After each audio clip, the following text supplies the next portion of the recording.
नमस्कार. यापूर्वीच्या व्हिडिओमध्ये आपण linear equations in two variables,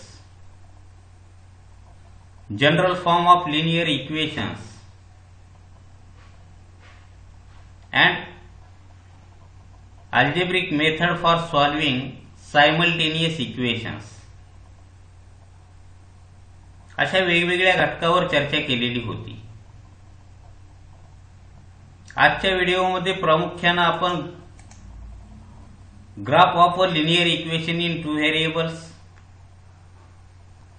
linear equation in two व्हेरिएबल्सचा ग्राफ कसा असतो किंवा काय असतो, त्याच पद्धतीनं graphical method for solving simultaneous equations in two variables या दोन घटकावर आपण चर्चा करणार आहोत की सायमल्टेनियस इक्वेशन आपण ग्राफिकल मेथडनं कसं सोडवतोय किंवा एखाद्या टू व्हेरिएबल इक्वेशनचा ग्राफ आपण कसा काढतोय किंवा त्याचा ग्राफ काय मिळतोय. तर पहा, graph of linear equation in two variables. यापूर्वीच्या व्हिडिओमध्ये मी जेव्हा डेफिनेशन सांगितली त्यावेळी आपण उल्लेख केलेला होता या बाबीचा की लिनियर इक्वेशन म्हणजे काय. ज्या इक्वेशनचा ग्राफ हा लाईन मिळतो, आपणाला रेषा मिळतो, त्या इक्वेशनला आपण लिनियर इक्वेशन म्हणतोय. मग ते इक्वेशन वन व्हेरिएबल मध्ये असेल किंवा टू व्हेरिएबल मध्ये असेल. जेव्हा जेव्हा आपण एखाद्या इक्वेशनला लिनियर इक्वेशन म्हणतोय त्यावेळी त्याचा ग्राफ हा एक लाईन असतो. मग आता या ठिकाणी पहा, त्याचाच उल्लेख आपण या ठिकाणी केलेला आहे. The graph of a linear equation in two variables is a straight line. The ordered pair which satisfy the equation is a solution of that equation. पहा, आपण एक एक्झाम्पल घेऊन या ठिकाणी पाहणार आहोत. Draw graph of 2x - y = 4.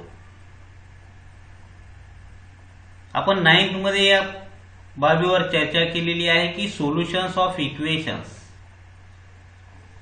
आता two variable equation जर आपण घेतलं 2x - y = 4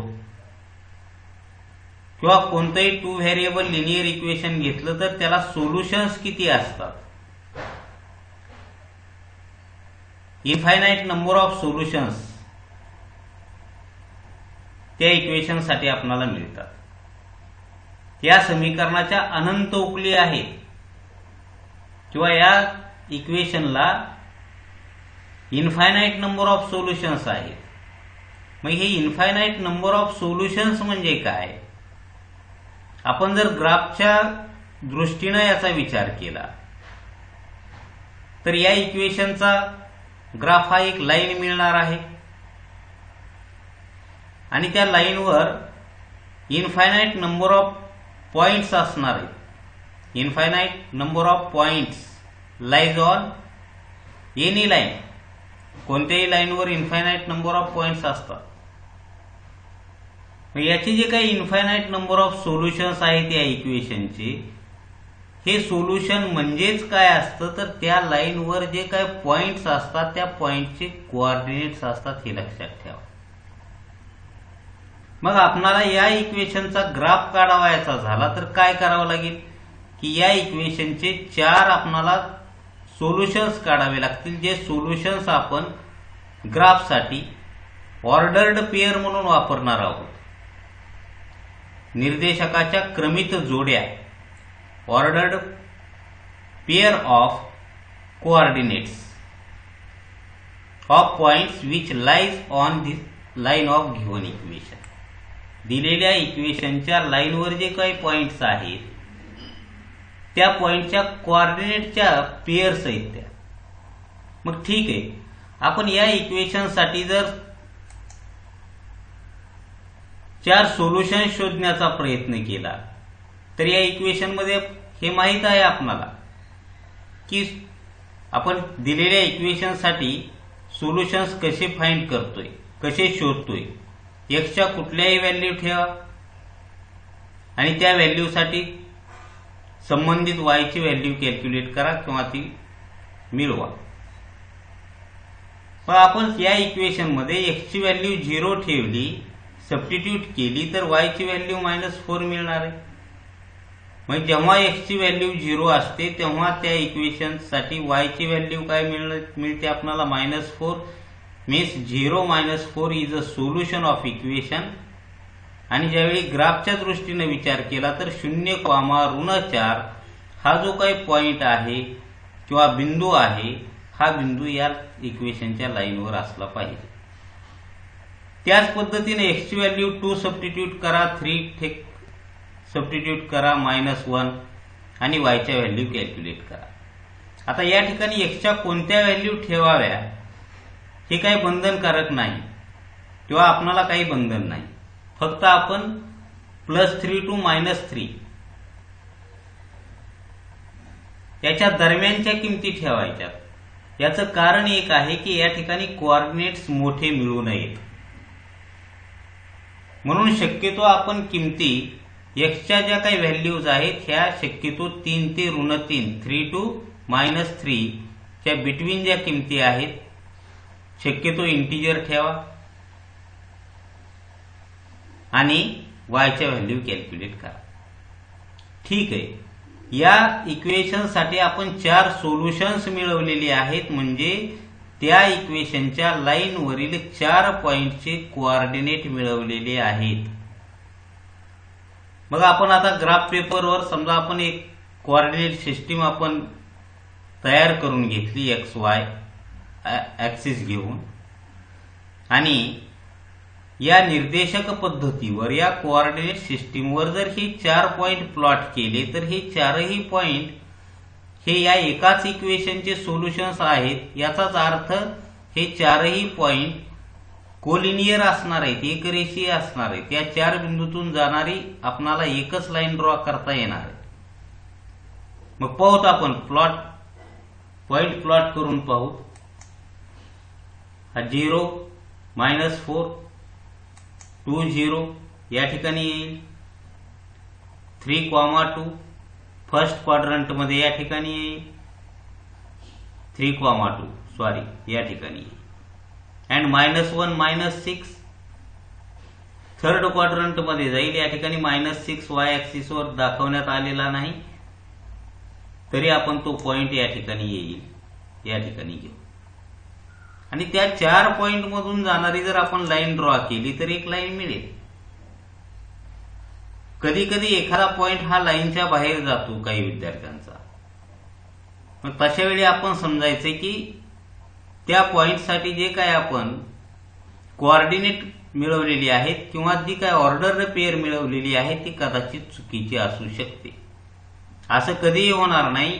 या ठिकाणी तुम्ही एक्सच्या कितीही व्हॅल्यू घेतल्या आणि वायच्या व्हॅल्यू काढल्या, कितीही ऑर्डर्ड पेअर या ठिकाणी मिळवल्या, सोल्युशन्स मिळवले, तर प्रत्येक सोल्युशन किंवा जी काय ऑर्डर्ड पेअर आहे तो पॉइंट जर आपण या ठिकाणी प्लॉट केला तर तो पॉइंट या लाईनवरच यायला पाहिजे, त्या लाईनच्या बाहेर जाणार नाही.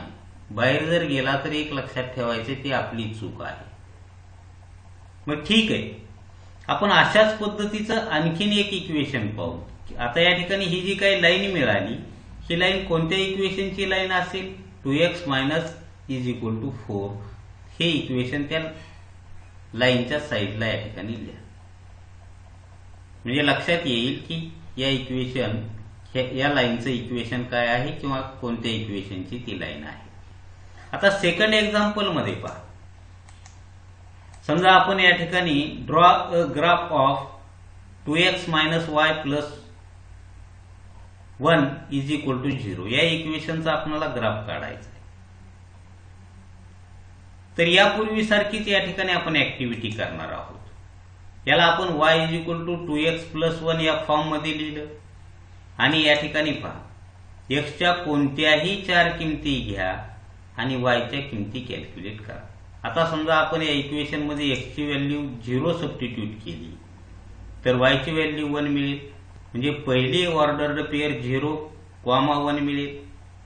आणि हे सोल्युशन सुद्धा असणार आहे या इक्वेशनचं. त्यानंतर समजा आपण एक्स ची व्हॅल्यू 1 सबस्टिट्यूट केली, वाय ची व्हॅल्यू काय मिळेल 3, सेकंड पेयर मिळेल 1,3, एक्स ची व्हॅल्यू 2 सबस्टिट्यूट करा, वाय ची व्हॅल्यू 5 मिळेल, थर्ड पेयर मिळेल 2,5. then put x is equal to -2, we get y is equal to -3, and fourth pair of coordinates, fourth pair of coordinates of point lies on given line is -2, -3. आता त्या लाईनवरचे हे 4 point आहेत, 4 point मिळवलेत म्हणजे या इक्वेशनचे आपण 4 solutions मिळवलेत, म्हणजेच त्या इक्वेशनच्या लाईनवरील 4 पॉइंटचे कोऑर्डिनेट मिळवलेले आहेत. आता हे पॉइंट आपण या ठिकाणी कोऑर्डिनेट सिस्टीम तयार करून घेऊन ग्राफ पेपरवर हे 4 पॉइंट आपण प्लॉट करू आणि त्या 4 पॉइंट मधून एक लाईन ड्रॉ करू. पाहूत आपण हे कोलिनियर मिळतात का, मिळावेच लागतात. नाही मिळाले तर मी यापूर्वी उल्लेख केलेला असेल त्यापैकी एखादी पेयर आपली चुकलेली असेल किंवा कुठली तरी व्हॅल्यू आपली चुकीची असेल. तर पाच या ठिकाणी 0,1 वाय ऍक्सिस वर येईल, 1,3 हा फर्स्ट क्वाड्रंट मध्ये या ठिकाणी येईल, 2,5 फर्स्ट क्वाड्रंट मध्ये या ठिकाणी येईल, अँड -2 -3 थर्ड क्वाड्रंट मध्ये या ठिकाणी तो पॉइंट मिळेल, -2 -3. आणि या 4 पॉइंट मधून जाणारी passing through these 4 points line जर ड्रॉ केली तर ही लाईन कोणत्या इक्वेशनची लाईन असणार आहे, 2x + 1 = y or y = 2x + 1 किंवा एक गिव्हन इक्वेशन जनरल फॉर्म मध्ये हे इक्वेशन दिलेले आहे आपल्याला, या इक्वेशनची ती लाईन असेल. ठीक आहे. आता आपल्याला 2 व्हेरिएबल इक्वेशनचा ग्राफ काढता आल्यानंतर आपण 2 एक्झाम्पल पाहिले. मग simultaneous linear equations in 2 variables आपण ग्राफिकल मेथडनं कसे सोडवतो याच्यावर आता चर्चा करू. की समजा आपल्याला एक एक्झाम्पल दिलेले, x + y = 4 हे एक इक्वेशन दिले आणि सेकंड इक्वेशन दिले 2x - y = 2.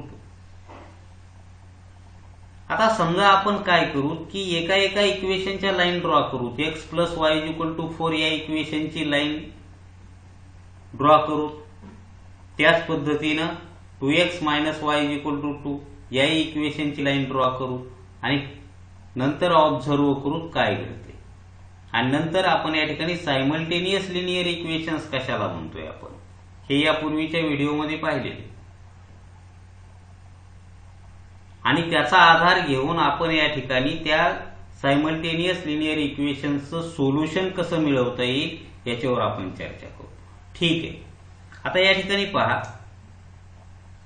फर्स्ट इक्वेशन आहे x + y = 4, त्याला मी y = 4 - x या फॉर्म मध्ये लिहिलेले आणि त्याच्यासाठी आपण काय करू, कोऑर्डिनेट टेबल तयार करू. त्या ठिकाणी x y x, y, x ची व्हॅल्यू -1 आपण सबस्टिट्यूट केली, त्यावेळी y ची व्हॅल्यू 5 मिळेल, x4 that time y = 0, x ची व्हॅल्यू आपण 1 पुट केली, y3 मिळतील, x ची व्हॅल्यू 6 आपण पुट केली किंवा या ठिकाणी सबस्टिट्यूट केली, y ची व्हॅल्यू -2 मिळेल. मग ह्या ज्या काही 4 ऑर्डर्ड पेयर मिळाल्या या 4 ऑर्डर्ड पेयर ऑफ कोऑर्डिनेट म्हणजेच काय आहे, या इक्वेशनचे सोल्युशन्स आहेत. आणि दुसऱ्या भाषेत सांगायचं झालं तर हे 4 जे काही ऑर्डर्ड पेयर आहेत कोऑर्डिनेटच्या, हे 4 पॉइंट या दिलेल्या इक्वेशनच्या लाईन वरील पॉइंट्स असतील. मग ठीक आहे, आपण या 4 पॉइंट मधून पासिंग थ्रू दीज 4 पॉइंट्स, या 4 पॉइंट मधून जाणारी आपण या ठिकाणी लाईन ड्रॉ करू. त्यासाठी काय करावं लागेल, आपणाला ग्राफ पेपरवर या ठिकाणी हे 4 पॉइंट प्लॉट करावे लागतील आणि लाईन ड्रॉ करावी लागेल. ठीक आहे, आपण काय करूया त्यापूर्वी त्या सेकंड इक्वेशन साठी अशाच प्रकारचा या ठिकाणी कोऑर्डिनेट टेबल तयार करून घेऊ. पहा, सेकंड इक्वेशनला y is equal to 2x minus 2 या फॉर्म मध्ये लिहिता येईल. एक्सच्या व्हॅल्यू कोणत्याही घ्या, यापूर्वी मी उल्लेख केलेला आहे, आणि yच्या व्हॅल्यू काढा. या ठिकाणी दुसऱ्या इक्वेशन साठी आपण या ठिकाणी या 4 पेयर शोधलेल्या आहेत. ठीक आहे, आता या ठिकाणी एकाच आलेखावर आपण या दोन्ही इक्वेशन साठी लाईन ड्रॉ करणार आहोत एकाच कोऑर्डिनेट सिस्टीमवर. मग आता पहिल्या इक्वेशन साठी जे काही 4 पॉइंट आपण शोधलेले आहेत ते 4 पॉइंट या ठिकाणी प्लॉट करून घ्या. ते 4 बिंदू स्थापा. -1, 5, 4, 0 एक्स ऍक्सिस वर जाईल. 1, 3 फर्स्ट क्वाड्रंट मध्ये येईल या ठिकाणी. अँड 6, -2, 6, -2 या ठिकाणी येईल पॉइंट. ठीक आहे, आता याचे 4 पॉइंट कोणत्या इक्वेशनचे सोल्युशन्स होते? फर्स्ट इक्वेशनचे. म्हणजेच फर्स्ट इक्वेशनच्या लाईनवर ते पॉइंट असतील. म्हणजे या 4 पॉइंट मधून जाणारी जी काही लाईन असणार आहे पासिंग थ्रू दिस 4 पॉइंट्स, जी काही लाईन आपणाला मिळणार आहे ही लाईन कोणत्या इक्वेशनची असणार आहे? x plus y is equal to 4 या फर्स्ट इक्वेशनची लाईन असणार आहे. ठीक आहे, त्याच पद्धतीनं सेकंड इक्वेशनची जर आपण या ठिकाणी लाईन ड्रॉ केली तर पहा, या इक्वेशनचे आपण 4 सोल्युशन्स या ठिकाणी शोधलेले आहेत. हे 4 सोल्युशन्स म्हणजे या इक्वेशनच्या लाईन वरील पॉइंटचे काय आहेत? कोऑर्डिनेट आहे. ठीक आहे, आपण हे 4 पॉइंट प्लॉट करू. त्यामधून पासिंग थ्रू 1 लाईन ड्रॉ करू. पहा,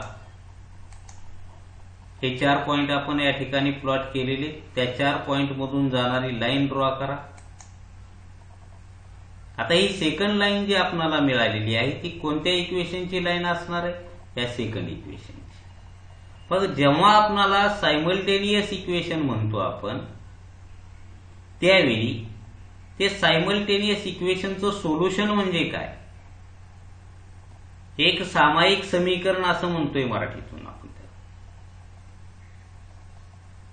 तर जेव्हा आपल्याला सायमल्टेनियस लिनियर इक्वेशन्स, 2 इक्वेशन्सचा आपण विचार एकाच वेळी करतो, think about two variable linear equations at a same time, असं त्याला म्हणलेलं. एकाच वेळी आपण 2 इक्वेशनचा विचार करतोय, 2 व्हेरिएबल 2 इक्वेशन्स, त्यावेळी त्याला आपण सायमल्टेनियस इक्वेशन्स म्हणलेले.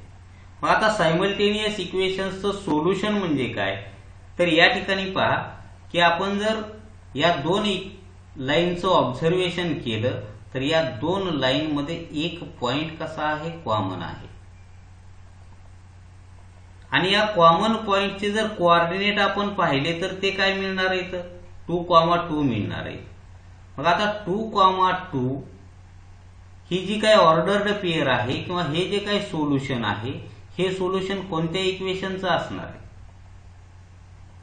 दोन्ही इक्वेशनचं असणार आहे. मग आपण सायमल्टेनियस इक्वेशन ज्यावेळी ग्राफिकल मेथडनं सॉल्व्ह करतो त्यावेळी त्या ठिकाणी त्या 2 लाईनचा जो काही इंटरसेक्टिंग पॉइंट आहे त्या इंटरसेक्टिंग पॉइंटचे कोऑर्डिनेट म्हणजेच त्या 2 इक्वेशनचं काय असणार आहे? कॉमन सोल्युशन असणार आहे. मी यापूर्वीच्या व्हिडिओमध्ये यावर बोललो होतो की सायमल्टेनियस कधी म्हणू शकता? 2 इक्वेशनला सायमल्टेनियस लिनियर इक्वेशन्स केव्हा म्हणू शकतोय आपण? ज्यावेळी त्या 2 इक्वेशन मध्ये एक सोल्युशन कसं पाहिजे? कॉमन पाहिजे. कॉमन नसेल तर ते simultaneous linear equation in 2 variable होणार नाहीत. यावर आपण पुढे चर्चा करू. ठीक आहे, मग आता या 2 इक्वेशनला जर आपण ज्या पद्धतीनं अल्जेब्रिक मेथडनं सोडवून आपण सोल्युशन्स मिळवलेले होते त्याच पद्धतीनं आपण या ठिकाणी ग्राफिकल मेथडमध्ये जर या ठिकाणी आपण त्याचा point of intersection of two lines पाहिला आणि त्या पॉइंटचे कोऑर्डिनेट घेतले तर त्या पॉइंटचे कोऑर्डिनेट म्हणजेच या दोन इक्वेशनचं काय असणार आहे, कॉमन सोल्युशन असणार आहे. म्हणून the solution of the given equations x plus y is equal to 4 and 2x minus 5 is equal to 2 is x is equal to 2 and y is equal to 2. हे त्या इक्वेशनचं सोल्युशन असेल. वाटलं तर आपण काय करा की हे दोन इक्वेशन अल्जेब्रिक मेथडनं सोडवून पहा आणि त्याचं कॉमन सोल्युशन काय मिळतं हेच मिळतं का व्हेरीफाय करा. मिळतं. आता यानंतर समजा आपण एक वेगळं एक्झाम्पल घेणार आहोत. फक्त या ठिकाणी याच्यावर चर्चा करणार आहे. To solve the simultaneous equations. आता या ठिकाणी दिलेले दोन इक्वेशन्स सॉल्व करण्यासाठी आपण काही ऑर्डर्ड पेयर्स या ठिकाणी मिळवणार आहोत. ठीक आहे, आपण या दोन्ही इक्वेशनचे ग्राफ काढून पाहू. मग फर्स्ट इक्वेशन जर आपण घेतलं की x plus 2y is equal to 4 आणि याच्या जर आपण ऑर्डर्ड पेयर मिळवल्या, या ठिकाणी तीनच पेयर मिळवल्यात आपण. x ची व्हॅल्यू इक्वेशन मध्ये -2 सबस्टिट्यूट केली, y ची व्हॅल्यू 3 मिळेल, x 0 सबस्टिट्यूट केला, y 2 मिळेल, x ची व्हॅल्यू 2 सबस्टिट्यूट केली, y ची व्हॅल्यू 1 मिळेल. त्याच पद्धतीनं सेकंड इक्वेशन साठी आपण या ठिकाणी तीन ऑर्डर्ड पेयर ऑफ कोऑर्डिनेट्स मिळवल्या किंवा तीन सोल्युशन्स दुसऱ्या इक्वेशनचे मिळवले तर आपल्याला हे मिळतील. या तीन पेयर मिळतील. ठीक आहे. मग आता पहिल्या इक्वेशनची लाईन आपण ड्रॉ करू, त्याच पद्धतीनं सेकंड इक्वेशनची लाईन ड्रॉ करू. काय घडतं पाहू. तर पहा, आपण ग्राफ पेपरवर एक कोऑर्डिनेट सिस्टीम तयार केल्यानंतर पहिल्या लाईनसाठी जे काही 3 पॉइंट मिळालेले आहेत ते 3 पॉइंट आपण या ठिकाणी ग्राफवर प्लॉट करून घेऊ, जे मी या ठिकाणी रेड कलरनं दाखवलेले आहेत.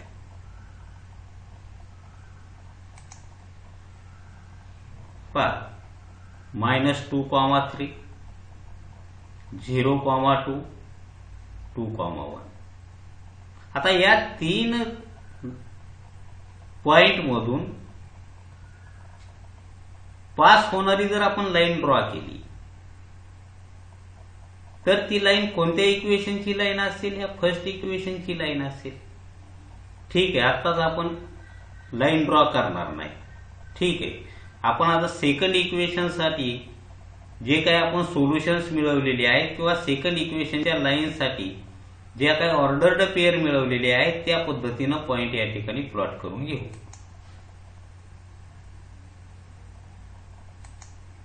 पहा, -4 हा पॉइंट आहे, 1, 1.5, 8, -2 हा पॉइंट आता या ठिकाणी दाखवता येणार नाही. मी या ठिकाणी एक अप्रॉक्सिमेटली पॉइंट या ठिकाणी घेतलाय, त्याकडे लक्ष देऊ नका, कारण हा पॉइंट आपल्या या ठिकाणी ग्राफवर काढता येणार नाही, कारण आपल्याकडे 8 हा एक्स ऍक्सिसवर कोऑर्डिनेट दिसत नाही, तो पुढे जाईल. म्हणून या पॉइंटला या ठिकाणी ॲझ्युम करू नका, गृहीत धरू नका. मग आता आपण काय करा की फर्स्ट इक्वेशन साठी लाईन काढा. ती लाईन काय मिळणार आहे पहा, आणि सेकंड इक्वेशन साठी लाईन ड्रॉ करा. दोन्ही लाईन या ठिकाणी कशा मिळणार आहेत? Coincide with each other.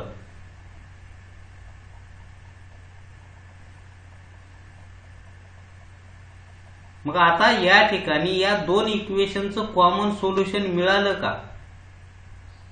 दोन्ही इक्वेशन साठी लाईन तर एकच मिळाली, किंवा ज्या लाईन मिळाल्या त्या लाईन आपणाला भिन्न नसून एकच आहेत, कोइन्साइड विथ ईच अदर. मग अशा वेळी तुम्ही त्या दोन इक्वेशनचं कॉमन सोल्युशन काय सांगणार? Infinite number of common solutions. मग अशा वेळी या दोन इक्वेशनला तुम्ही linear equation in two variable मध्ये सायमल्टेनियस इक्वेशन म्हणणार का? म्हणता येणार नाही, हे लक्षात ठेवा. म्हणून काही कुठलेही दोन इक्वेशन दिले म्हणजे ते सायमल्टेनियस लिनियर इक्वेशन्स असतातच असं नाही. आपल्या टेक्स्ट बुक मध्ये जे काही तुम्हाला सायमल्टेनियस इक्वेशन दिलेले आहेत त्या इक्वेशन मध्ये कॉमन सोल्युशन एकच मिळतं आणि त्यामुळं या ठिकाणी linear equation in two variable याच्यामध्ये जी काही संकल्पना आपल्याला दिलेली सायमल्टेनियस लिनियर इक्वेशन्स बऱ्याच वेळा ती विद्यार्थ्यांना लक्षात येत नाही. मग आता या ठिकाणी दिलेले दोन इक्वेशन असे पाहिजेत आपल्याला सॉल्व्ह करण्यासाठी की त्या दोन इक्वेशन मध्ये एक आणि एकच सोल्युशन कॉमन पाहिजे. त्यावेळी आपण या ठिकाणी ते सोडवू शकतो, अन्यथा कुठल्याही मेथडने ते सोडवणार नाहीत, कारण त्याचे असे इनफायनाईट नंबर ऑफ सोल्युशन्स मिळतील. किंवा आपण दोन इक्वेशन घेतले आणि दोन इक्वेशनच्या लाईन ड्रॉ केल्या आणि त्या दोन इक्वेशनच्या लाईन जर पॅरलल टू इच अदर आल्या, एकमेकांना कशा आल्या? समांतर आल्या, पॅरलल आल्या दोन लाईन, तर त्यावेळी त्या दोन इक्वेशन मध्ये एकही सोल्युशन कॉमन असणार नाही. मग तशाही पद्धतीचे इक्वेशन्स आपणाला पुस्तकात देण्यात आलेले नाहीत. आपणाला पुस्तकात जे काही सायमल्टेनियस इक्वेशन दिलेत ते असे दिलेत की त्या दोन इक्वेशन मध्ये एक सोल्युशन कसं आहे? Common. Only one solution common, एकच. दोन तर कधी कॉमन राहणार नाही.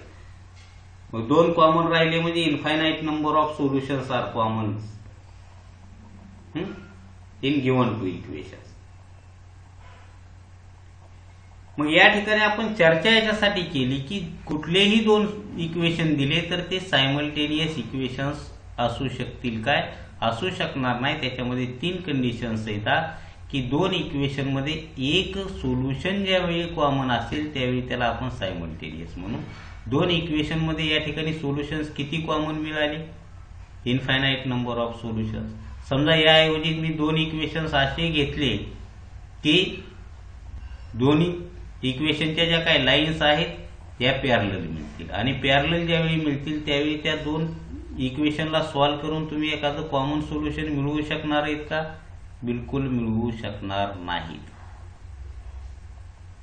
तर अशा पद्धतीनं आपण हा चर्चेसाठी भाग घेतलेला आहे. फक्त आपणाला या व्हिडिओमध्ये एक शिका की दिलेल्या इक्वेशनच्या लाईन कशा ड्रॉ करायच्या आणि ज्यावेळी आपल्याला सायमल्टेनियस इक्वेशन सॉल्व्ह करा म्हणतात त्यावेळी आपण या ठिकाणी यापूर्वीचा भाग आपण पाहू शकतो की नेमकं आपण सायमल्टेनियस इक्वेशन्स हे आपण कसे सोडवलेले आहेत. पहा या ठिकाणी आपल्याला दोन इक्वेशन दिलेले होते. दोन्ही इक्वेशनसाठी आपण या ठिकाणी ऑर्डर्ड पेअर मिळवल्या, लाईन ड्रॉ केल्या आणि जो काही कॉमन पॉइंट आहे या कॉमन पॉइंटचे जे काही कोऑर्डिनेट्स आहेत ते कोऑर्डिनेट्स म्हणजेच आपले काय असेल? त्या दोन सायमल्टेनियस लिनियर इक्वेशनचं काय आहे? सोल्युशन. कॉमन पॉइंट जो काय आहे त्या कॉमन पॉइंटचे एक्स कोऑर्डिनेट, त्या कॉमन पॉइंटचा एक्स कोऑर्डिनेट म्हणजे एक्स ची व्हॅल्यू, वाय कोऑर्डिनेट म्हणजे वाय ची व्हॅल्यू आणि हे जे काही सोल्युशन आहे हे सोल्युशन या दोन्ही इक्वेशनला काय करतं? सॅटिस्फाय करतं. म्हणून त्या दिलेल्या दोन इक्वेशनचं सायमल्टेनियस इक्वेशनचं हे काय असणार आहे? सोल्युशन असणार आहे. तर अशा पद्धतीनं आपण एखाद्या टू व्हेरिएबल इक्वेशनचा ग्राफ ड्रॉ करू शकतो किंवा दिलेले दोन सायमल्टेनियस इक्वेशन्स हे ग्राफिकल मेथडनं ही सोडवू शकतो. हा भाग आजच्या व्हिडिओमध्ये आपण पाहिलेला आहे. आता यानंतरच्या व्हिडिओमध्ये आपण क्रॅमर्स रूल या घटकावर चर्चा करणार आहोत. धन्यवाद.